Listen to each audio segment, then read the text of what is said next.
Hi guys and welcome. My name is Sito.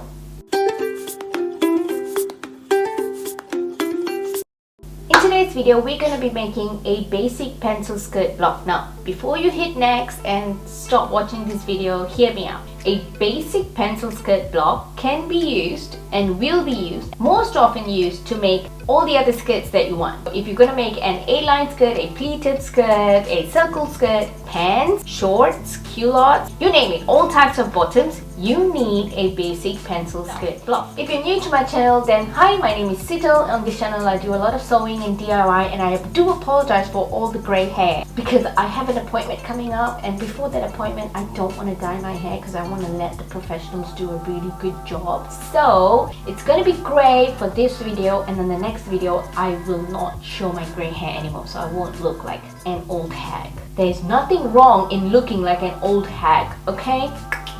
We're all beautiful inside and out.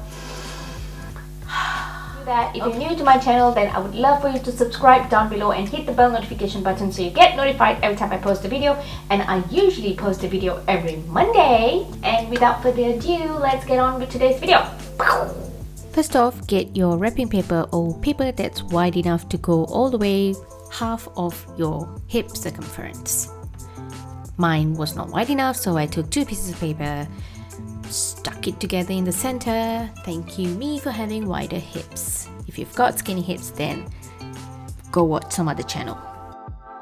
I'm kidding, come back here. So we're gonna make a very big rectangle. Now the distance between the width of your paper, not the length, the width, should be half of your hip circumference. My hip circumference is 98.5. I plus 2 centimeters for some ease, divide that by 2, I get 50.25. So the distance between A to B, so the distance between A to B for me is 50.25, and then the length of the skirt or the block that I'm gonna make, I'm gonna just aim it at 60 centimeters, which would give me a skirt which would come slightly below my knees. This would be the distance between my waist and my knees.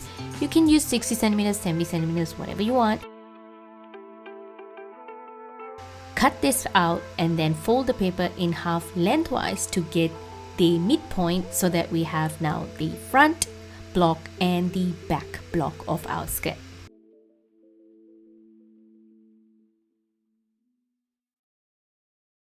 Open it up and draw the line in the center, label that the side seam. Also label each half of the skirt, the front and the back. To get our hip line, we're going to go down how many centimeters the distance between our waist and our hip line from the top to where our hip line is. Draw a straight line and label that as your hip line. Now this is very important because usually your zipper goes all the way from the top waist to your hip line. Now we're going to mark where we're going to put our dart. So basically take the bust divergence, or the distance between your nipples, divide that into 2. I got 9.75, so I'm going to put my dart 9.75 centimeters from each center front and center back. And then we're going to add darts. For adding our darts and side curves, we basically take the difference from half of our hip circumference and waist circumference, and then we incorporate them into the darts and the side curves. So for me, the difference between half of my hips and my waist is 10.75. So I give myself 3 centimeters for each of the front and back dart, which would be 6 centimeters, leaving me with 4.75 centimeters for the side curves. Now, if I divide 4.75 by 2, I get 2.4 centimeters, but I kind of want to leave a little bit extra room around my waist because I know I'm comfortable that way. So I'm going to give myself 2 centimeters of side curves, both for the front and the back. You do you. If you want it to be the exact same, then go with your exact measurements. As for the distance of the darts, or the length of the darts, the back dart I put it at 14 centimeters and the front dart I went all the way down to 8 centimeters. And as for the side curves, my side curve starts about 5 centimeters from my hip line. So put 5 centimeters as I'm doing right now, and then draw a line using your curve ruler all the way up to where your side, the difference for your side curves is. Now because our hips are not exactly square, our body has a little bit of a curve, usually the front and the back waist has a slight curve. So to do this dipping curve, from point A, go down 1 centimeter, and then using your curve ruler, draw a curve, a very little curve, slight curve to where the side seam meets, and repeat the same for the back. And this is where you will cut your pattern. Once you've cut your pattern, it is time for us to do our waistband. For the waistband, roll out a fresh piece of paper and corner 2 edges, and then take your entire waist circumference, divide that by 2 and plus 2 centimeters for the overlap of the waistband. Mine is 40.5 centimeters and the width of your waistband should be about 10 centimeters. Now this is just a rough measurement, 10 centimeters. You could do whatever you want based on the skirt that you're making later, but for now we just want to check that our measurements fit us really nicely. Measure this out, draw a big rectangle and cut it out. On one end, label that corner as your center fold. Fold the paper in half lengthwise, which will give us our midline.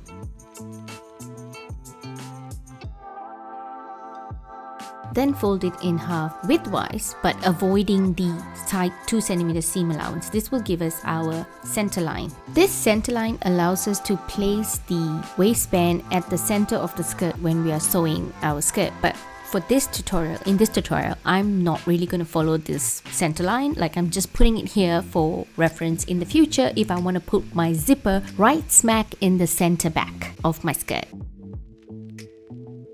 And now it's time to draw all this out on a piece of scrap fabric or calico fabric and cut it out. Don't forget to leave about 1 centimeter or 3/8 of an inch seam allowance on the top waistband and the side seams. You do not have to leave a seam allowance on the bottom hem because we're just trying this out to see if it fits us. Repeat the same for the waistband, but for the waistband, leave 1 centimeter or 3/8 of an inch of a seam allowance on all corners, all 3 corners, but not the center fold.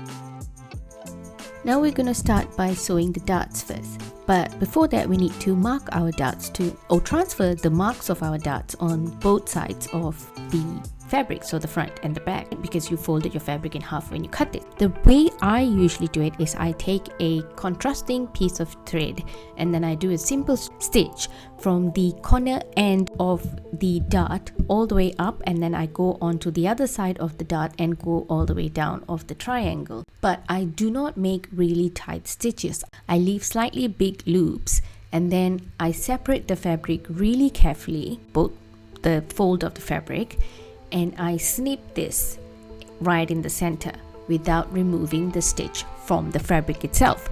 I can see the darts clearly, and this allows me to mark the darts with pencil or your fabric chalk or whatever it is. And now it's time to sew the darts. Always sew the darts first, fold them in half and sew from the top end down to the corner of the dart. Just do a basting stitch for all our stitches here because we're just seeing if this fits us. Next, we will move on to sew the side seams. Sew the entire side seam on the one side, and on the other side, leave a gap of about, hip length, waist to hip length. So open so that we can actually fit into the skirt because we have hips and they need to go through the skirt, right? And then it's time to sew your waistband. Put your waistband right sides facing to your skirt and sew all the way with a straight stitch. Now, traditionally, to finish off your waistband, you would iron a small seam and then fold it over to cover the entire seam of the inside of your skirt, and you would do a hand stitch so that it doesn't, you can't see it on the outside. But we just want to see if this fits us because we're doing a skirt block. So I'm just going to use tape and tape it in place so that I can put this on me and finally see if this pattern actually fits me.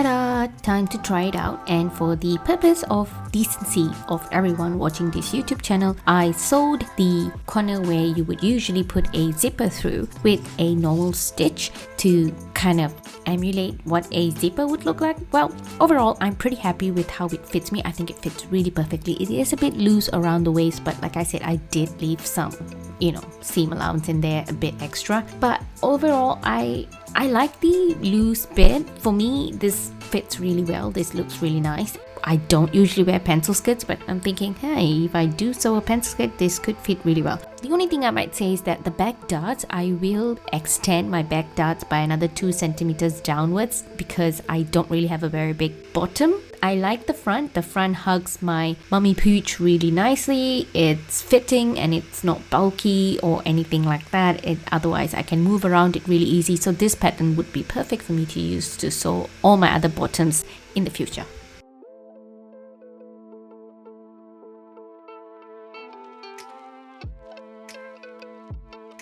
And that is it, guys. Thank you so much for watching till the end. I hope you found this video useful, and just like the ones I mentioned earlier, make sure to keep your block nicely hung up somewhere in your cupboard, or you can just slip it into your bookcase if you've made it hard and put like another layer of paper at the back so it's like a manila card, because you're going to keep this to make everything else that we'll be sewing on this channel. And that is it, guys. Thank you so much for watching until the end. I hope you found this video useful. Keep your blocks properly because we're going to use it a lot in the next coming videos, just like we're going to use our basic dartless bodice block. So you'll need to keep this in hand, and then I will see you back here next week and we're going to make some really exciting stuff. So stay on for that. Thank you again for watching, and I love you. Bye.